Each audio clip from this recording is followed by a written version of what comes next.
কোন মুসলমানের সন্তান নাই যে আল কোরআনটি দেখার পরও শেয়ার না করে উপরে ধাক্কা মারবে। যদি ধাক্কা মারবে তাহলে আল কোরআনের অভিশাপ পাবে। কোন মুসলমানের সন্তান নাই যে আল কোরআনটি দেখার পরও শেয়ার না করে উপরে ধাক্কা মারবে। যদি ধাক্কা মারবে তাহলে আল কোরআনের অভিশাপ পাবে। মারা গেলে হয়তো জবানও থাকে না, কিন্তু জবান থাকা অবস্থায় এই দুইজনের মাঝে কার ভক্ত বেশি আজকেই প্রমাণ করে দিবেন।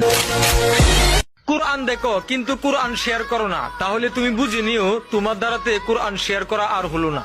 আমি আপনাকে অভিশাপ দিলাম যে এই কোরআনটি দেখে ও একটা শেয়ার না করে উপরে ধাক্কা মারবে, সে আল্লাহর কাছে ধরা পড়বে।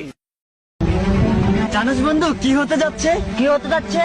জাহান্নামের দরজা বন্ধ হয়ে যাচ্ছে আর জান্নাতের দরজা খুলে দেওয়া হচ্ছে। কেন? কারণ রোজার মাস আসতেছে যে। আল্লাহ, জানিস বন্ধু কি হতে যাচ্ছে? কি হতে যাচ্ছে? জাহান্নামের দরজা বন্ধ হয়ে যাচ্ছে আর জান্নাতের দরজা খুলে দেওয়া হচ্ছে। কেন? কারণ রোজার মাস আসতেছে যে। আগে ভিডিওটা দেখেন।